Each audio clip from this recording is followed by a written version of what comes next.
मिश्रा और आप सभी देख रहे हैं अलख दर्पण न्यूज गोंडा। क्षेत्र के तमाम सारे विकास कार्य जो विधानसभा चुनाव में वादे बनकर रह गए, लोकसभा चुनाव में वादे बनकर रह गए, यहाँ तक कि जिला पंचायत व ग्राम पंचायत स्तर के चुनावों में भी बहुत सारे वादे ऐसे रह गए जिनसे ग्रामीण क्षेत्र का विकास पूरी तरह से नहीं हो पाया। ग्रामीण क्षेत्र के लिए एक उनके प्रति चिंतक व्यक्ति अमरपाल वर्मा जी हमारे साथ हैं। मैं उनसे बातचीत करना चाहूँगा।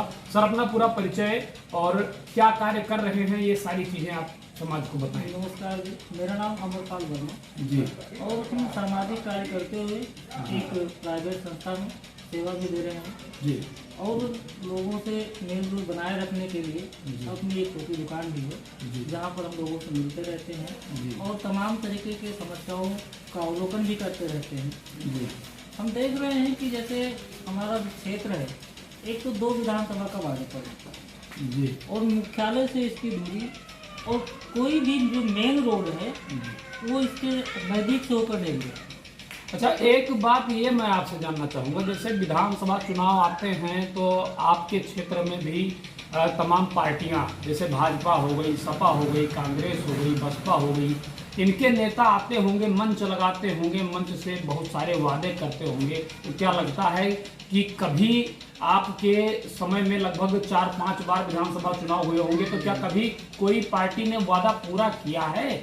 जी देखिए, चुनाव का जब समय होता है तो लोग खूब बड़ा आकार से वादा करते हैं लेकिन उसका 30% भी वादा पूरा करने में सफल नहीं होते जी। अच्छा, जो हमारे यहाँ क्षेत्रीय नेता होते हैं जी। उस समय तो आपको वोटरों को लुभाने के लिए हमारे पास आएंगे हर किसी से कि नहीं अपनी भैया के साथ चलिए और हम ये सारा काम करवा देंगे। और जैसे चुनाव खत्म हुआ वो सब लोग अपने व्यक्तिगत स्वार्थ में लग जाते हैं, किसी को सामाजिक हित की चिंता नहीं होती।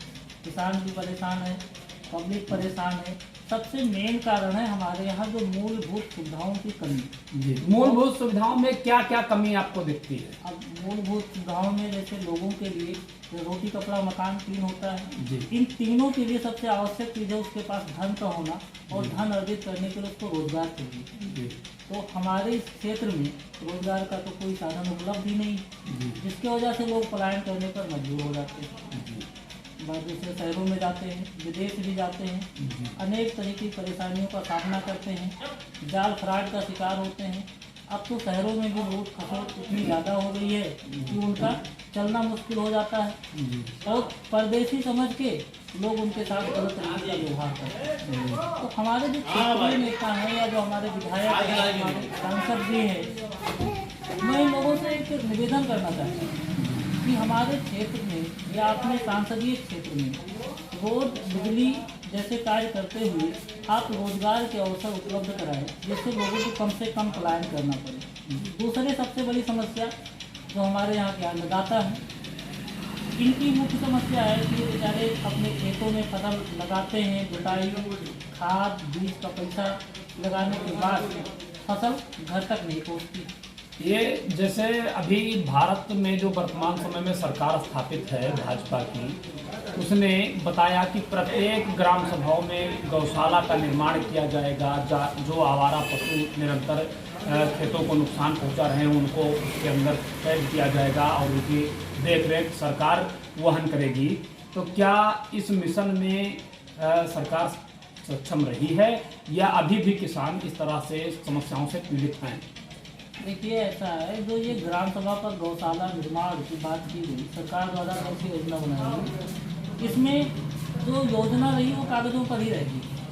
ग्राम सभा स्तर पर आज से नहीं, जो हमारी उम्र है लगभग 25-35 साल की, तो मैं लगभग 25 साल की स्थिति तक को जानता हूँ। ग्राम सभा की राजनीति में लोग सिर्फ अपनी जगह भरने में लगे हुए हैं, उनका कोई ध्यान नहीं है कि हमारे ग्राम सभा का विकास होगा या नहीं होगा। तो चलिए, आपको आप बहुत बहुत धन्यवाद। ये थे हमारे साथ हमारे ही क्षेत्र के एक ऐसे समाज सेवी व्यक्ति जो निस्वार्थ भाव से क्षेत्र के लोगों की समस्याओं का हल कराते रहते हैं और कहीं ना कहीं लोगों का व्यक्तिगत फायदा भी कराते रहते हैं।